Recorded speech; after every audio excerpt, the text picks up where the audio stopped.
त्याला खुर्च्या जाणते फ्रेम मध्ये एकच व्यक्ती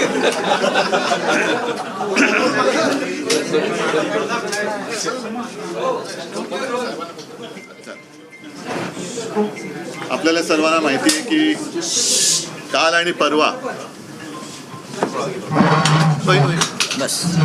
काल आणि परवा मी एक छोटेखानी विदर्भाचा मी दौरा नाही म्हणत तर विदर्भाच्या माझ्या कार्यकर्त्यांना भेटण्याचा कार्यक्रम ठेवला होता. त्यातच गेले काही महिन्यांपासून पोहरादेवीचं दर्शन घेण्याचं माझ्या मनामध्ये होतं, पण एकूणच त्याच्या आधी चाललेल्या सभा वगैरे वगैरे याच्यामध्ये ते काय जुळत नव्हतं. म्हणून मी म्हटलं की नाही, आता आपण ठरवलं तर पोहरादेवीचं दर्शन घ्यायचंच, आशीर्वाद घ्यायचे. दर्शनाच्या निमित्ताने तिथे गेल्यानंतर तिथे सुद्धा एक छोटेखानी सभा झाली. अमरावतीमध्ये कार्यकर्त्यांचा मेळावा झाला, नागपूरमध्ये कार्यकर्त्यांचा मेळावा झाला. मेळावे तर झालेच, परंतु नागपूर, दिग्रस आणि अमरावती हा जो काही माझा प्रवास होता, त्या प्रवासामध्ये आपणही पाहिलेलं आहात की अनेक छोट्या मोठ्या गावांमध्ये लोक थवेच्या थवे हे थांबले होते, माझ्या स्वागतासाठी थांबले होते. उत्साह दांडगा आहे, मनामध्ये एक उद्वेग आहे, संताप आहे, राग आहे. आणि एकूणच आपल्या देशातल्या आणि महाराष्ट्रातल्या राजकारणाचा जो काही स्तर खालावलेला आहे, जे काही फोडाफोडीचं राजकारण सुरू झालेलं आहे, याच्याबद्दल लोकांच्या मनात तीव्र असंतोष आहे. आणि तो ठाई ठाई प्रत्येक पावली ते व्यक्त करत होते आणि मला ते सांगत होते की साहेब काळजी करू नका, हे आम्हाला पसंत नाही आहे, आम्ही वाट बघतो आहोत, निवडणुकांची वाट बघतो आहोत. आणि म्हणून मी तर आता महाराष्ट्रामध्ये फिरणारच आहे. पावसाळ्यामध्ये जाहीर सभांचं आयोजन मी कुठेही केलेलं नाही, पण जिथे जिथे लोक माझं स्वागत करतील तिथे मी तर थांबतोच आहे, त्यांच्याशी बोलतो आहे आणि कार्यकर्त्यांना मी खास करून भेटतो आहे. आता ही कार्यकर्त्यांची भेट, जसं मुंबईमध्ये आम्ही शाखाप्रमुख, माझे गटप्रमुख यांच्याशी बोलताना गटप्रमुखांची बैठक म्हटलं तर ती एक मोठी सभाच होते. 30-40 हजार गटप्रमुख महिला पुरुष आणि युवा सेनेचे तिकडे येतात आणि ती एक सभाच होते. तर साहजिकच आहे, जिथे जिथे मी जातोय, शहरांमध्ये जातोय, मतदारसंघात जातोय, तिथेसुद्धा या छोटेखानी एक सभाच होत आहे. तर कालसुद्धा मी बघितलं की अजूनही राज्यातल्या जनतेच्या प्रश्नांना कुठेही सरकार लक्ष देताना दिसत नाही आहे. सरकार तिकडे तर दारोदारी जातं आहे, पण दारातनं परत येते, घरामध्ये सुख शांती समाधान कशी नांदेल हे ते काही बघत नाही आहे. नुसतं एक कार्यक्रम करायचं म्हणून जाते की सरकार आपल्या दारी, हे नुसतं दारी जाऊन उपयोग नाही आहे. त्यांच्या घरी काय आहे, घरामध्ये आहे का, सगळ्या योजना पोचतायत का, लाभ मिळतोय का. तर ह्या योजनांचा सुद्धा पाठपुरावा करण्याचा एक कार्यक्रम मी माझ्या महाराष्ट्रातल्या कार्यकर्त्यांनी दिलेला आहे. म्हणून त्यांना मी एक तो कार्यक्रमच ठरवून दिलेला आहे, होऊन जाऊ दे चर्चा, की ज्या ज्या योजना आहेत, सरकार जे काही तुमच्या दारी आले, त्या दारात आलेल्या सरकारकडनं तुम्हाला घरात काही मदत होते का नुसत्या कागदावरतीच घोषणा आहेत. आणि आता पाऊस अजूनही म्हणावं तसा पडलेला नाही आहे. विदर्भामध्ये तर आता 1-2-3 दिवसात पाऊस नाही आला तर काय होईल परिस्थिती, काय सांगता येत नाही. तर मग ह्या सरकारी योजनांच्या कागदी होड्या सोडायच्या कुठे, ते सुद्धा त्या सरकारला आता विचारण्याची वेळ आलेली आहे. तर आपल्या माध्यमातून मी हे माझ्या तमाम कार्यकर्त्यांशी बोलत आहे आणि नागरिकांना सुद्धा सांगतोय की आपणही आता विचार करा की या योजनांचा लाभ आपल्याला खरंच मिळतोय का. तर हा सगळा प्रकार बघितल्यानंतर एकूणच राजकारण याच्यामध्येच व्यस्त असलेले सगळे पक्ष याचा आता उभं जनतेला आलेला आहे. आणि राजकारणामध्ये तुम्ही मत कोणालाही द्या, सरकार माझंच होणार, हा जो एक नवीन पायंडा पडलेला आहे, हा पायंडा केवळ आमच्या पक्षालाच नव्हे तर राज्याला आणि देशाला घातक ठरणार आहे. जनतेचा जर का लोकशाहीवरचा विश्वास उडाला तर जनता ही रस्त्यावरती आल्याशिवाय राहणार नाही आणि ती वेळ येऊ नये. म्हणून मी सगळ्यांनाच सांगतोय की आपण सगळे मिळून एक राजकारणाचं एक सुसंस्कृतपणा आहे तो घालू नये.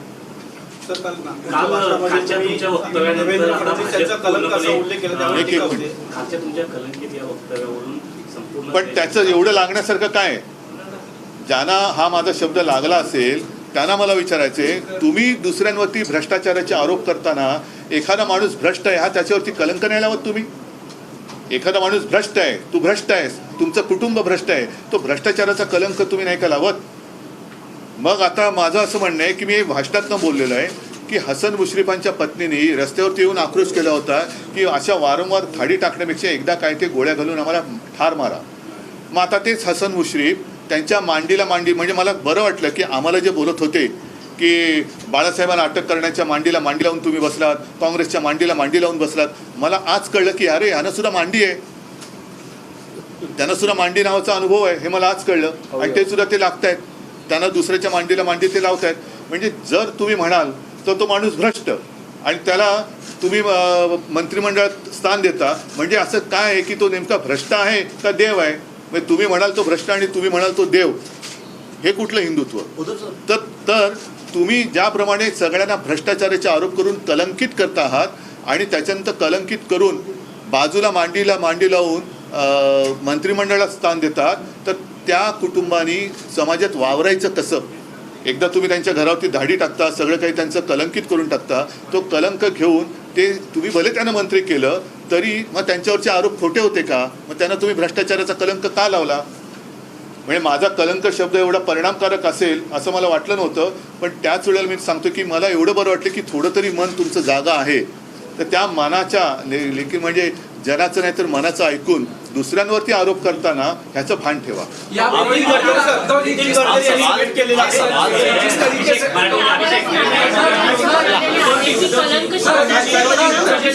अरे एकाने कोणतरी बोला.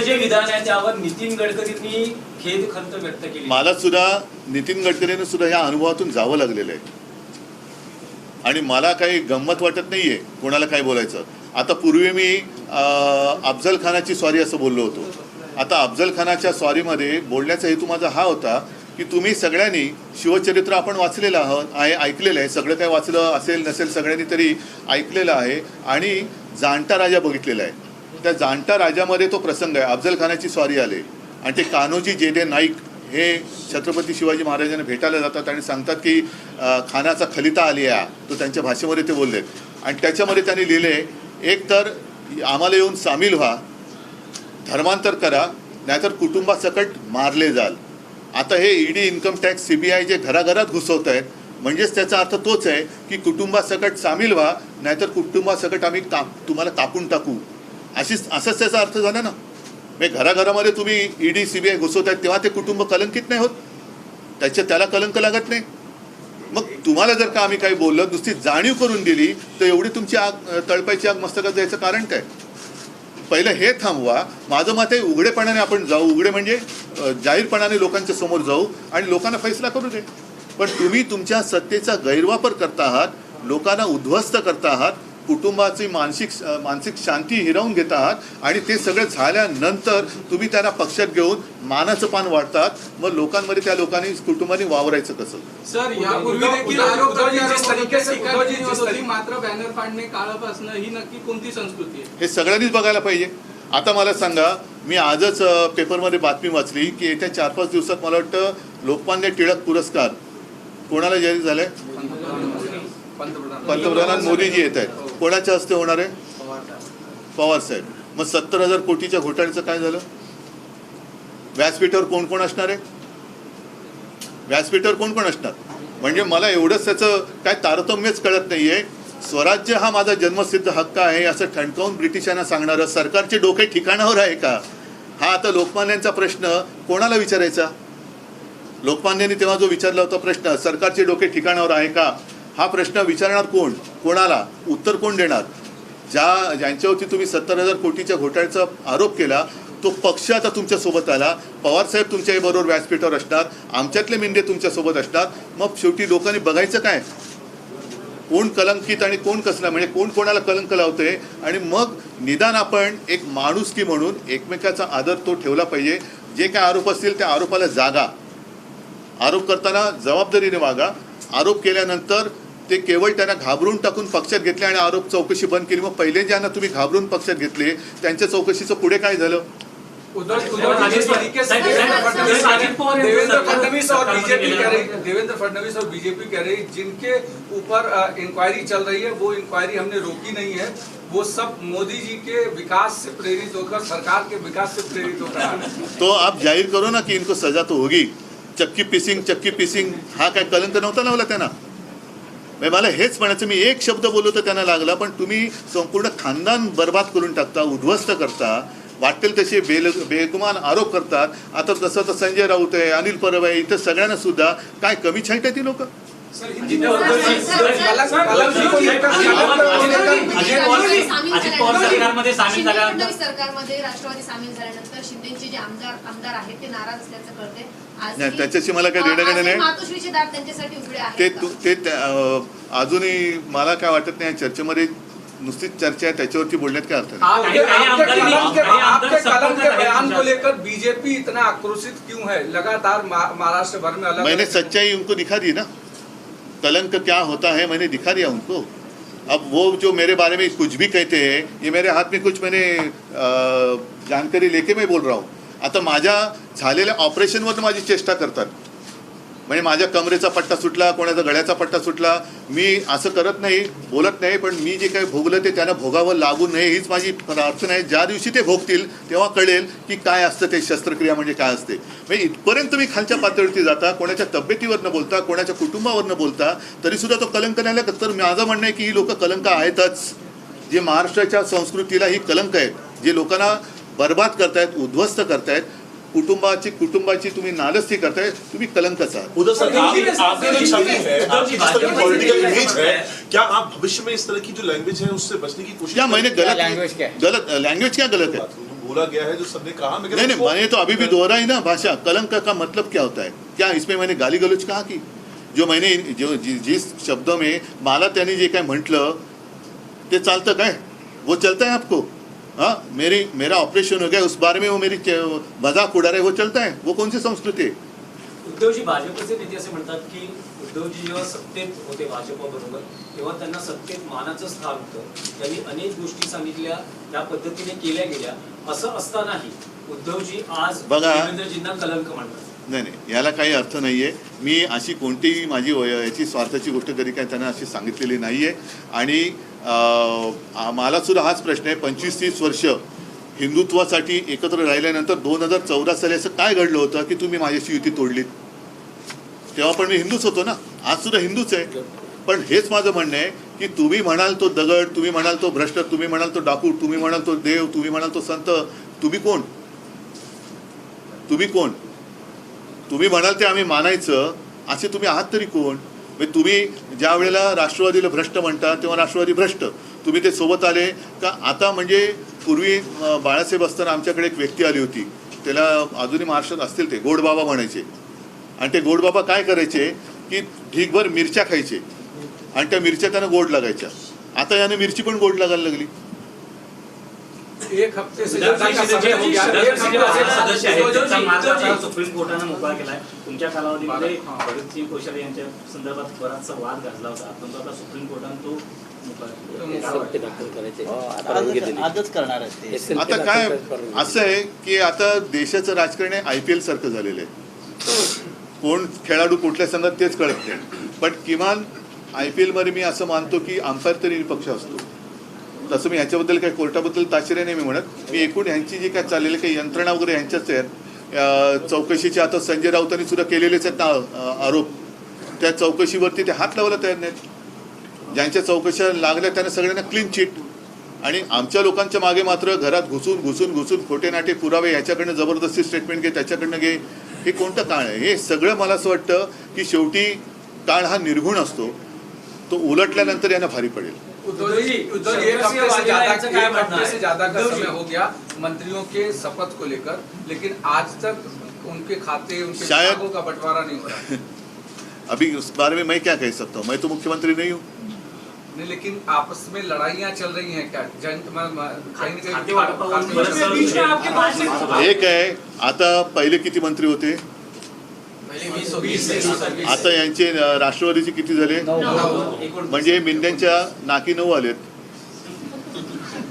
एकूणच मिंदे काय भाजपच्या नाकी 9 आलेत ना. आता हे 9 मंत्री म्हणजे नाकी 9 आलेत. त्यांना खाती कोणती देणार? आणखी किती 9चं पानं किती वाढवणार? तर हे नाकी 9 आले ते त्यांना लख लाभो. मी पहिलंच म्हटलंय बघा, प्रत्येक गोष्टीला आपण शुभेच्छा द्याव्या. मी शुभेच्छा दिलेल्या आहेत. नांदा सौख्य भरे. शंकरसिंह वाघेला आलेले भेटायला, जे गुजरातमध्ये मोदींचे कट्टर विरोधक मानले जातात. त्यांचं काय म्हणणं आहे, काय चर्चा झाली तुमची? चर्चा काय नाही. आता एक जुनी आठवण मी सांगतो. ज्या वेळेला त्यांचं आणि तेव्हा ते भारतीय जनता पक्षात होते, ज्या वेळेला त्यांचं आणि भारतीय जनता पक्षाचं पहिल्यांदा बिनसलं, तेव्हा तुम्हीच म्हणजे चॅनलनी बातम्या लावल्या होत्या की शंकरसिंग वाघेला निघाले, मातोश्रीला पोचणार, शंकरसिंग वाघेला निघाले, मातोश्रीला पोचणार. आणि त्या दिवशी प्रमोद महाजन अचानक आले होते. तर बाळासाहेबांनी विचारलं, अरे प्रमोद तू कसा काय झालास अचानक? तो म्हणाले ते शंकरसिंग वाघेला तिकडनं निघालेत. तुला मग ते मातोश्रीला येत आहेत, पुढे काय? नाही त्यांना भेटू नका. तो म्हणाले तू सेना आणि भाजपची युती आहे, काय करायचं ते मला कळते, तू काय काळजी करू नको आणि तू काय मला सांगण्याची गरज नाही आहे. ते काही येत वगैरे नाही आहेत, ह्या बातम्या हवेतल्या हवेत असतील, पण ते आलेले नाही आहेत आणि आले काय करायचं तुम्हाला कळते. म्हणजे एवढं बाळासाहेब आणि शिवसेना त्यांच्याशी प्रामाणिक होती. तेव्हा काय वाघेला येणार नव्हते, पण आले असते तरी बाळासाहेबांच्या मनात घट्ट होतं की तुमचं त्यांचं बिनसलं म्हणून मी काय त्याला माझ्याकडे घेतो अशातला भाग नाही. तर एवढं राजकारणामध्ये आम्ही पथ्य पाळणारी लोक आहोत. आणि त्या काळामध्ये अनेक अशा आठवणी आहेत, मग त्या सगळ्यांच्याच आहेत, गोपीनाथजींच्या आहेत, सगळ्यांच्याच आहेत. तर मला असं वाटतं की कलंक हा शब्द त्याने एवढा झोंबला असेल तर त्यांच्याकडनं जो काही कारभार चाललेला आहे तो महाराष्ट्राला कलंकच लागतो आहे. तो कलंक लावणं त्यांनी थांबवावं. हे नुसतं कोणालाही भ्रष्ट म्हणणं हा सुद्धा त्या कुटुंबाला लावलेला कलंक आहे. आणि अशाला कलंकित करून त्यांची समाजात पुन्हा छिथू करून मग तुम्ही त्याला मंत्री करताय, याला काय अर्थ आहे? ही कोणती नीती आहे?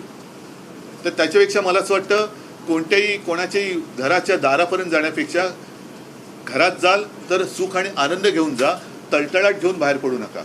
आणि म्हणून मी पुन्हा सांगतोय की जसं अफजल खानाच्या वेळेला घरदारं लुटली जात होती, उद्ध्वस्त केली जात होती, धर्मांतर करा, तसं आता पक्षांतर करा, नाहीतर कुटुंबासकट मारले जाल. तसंच ते आता सांगतायत की पक्षांतर करा, नाहीतर सगळेजण आज जाल. ही अफजल खानाची वृत्ती आहे, ती आपल्या राज्याला आणि देशाला कलंकासारखी लावू नका, हीच मला त्याने विनंती.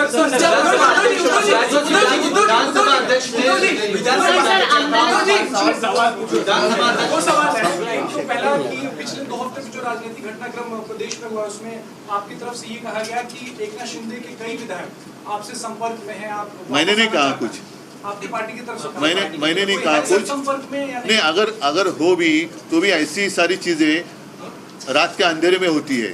वो बातें हमने उन्हीं से सीखी है. वो हुडी वगैरह पहन कर जाना पड़ता है और जब तक कुछ होता नहीं तब तक वो बोला नहीं जाता. तो भाई आप क्यों बोलूं? दूसरी बात, अगर होती भी होगी तो मैं क्यों बोलूं? दूसरा सवाल ये है कि आपके और आपके जो चचेरे भाई हैं राज ठाकरे, दोनों के साथ में आने की ठीक है, जो बात चल रही है. अभी चर्चा पर जो हवा है उसके ऊपर अध्यक्षांनी नोटीस पाठवलेली आहे. कोणाला? हो, मग त्याने ज्यांच्यावरती आम्ही आक्षेप घेतलेला आहे त्यांना नोटीस जायलाच पाहिजे आणि कायद्याप्रमाणे ते अपात्र ठरलेच पाहिजेत. कारण सुप्रीम नाही, विलंब म्हणण्यापेक्षा त्यांना ती एक मुदत दिली होती, ती मुदत आता संपत आलेली आहे. कारण सुप्रीम कोर्ट सुद्धा किती काळ वाट बघेल. आणि सुप्रीम कोर्टाने स्पष्ट शब्दामध्ये त्याच्यामध्ये तसे ते नाही म्हटलं तरी निर्देशच दिलेले आहेत. आता ते मानायचे की नाही मानायचे, आणि मानले नाही तर पुन्हा सुप्रीम कोर्ट आम्हाला दिलासा किंवा न्याय देईलच.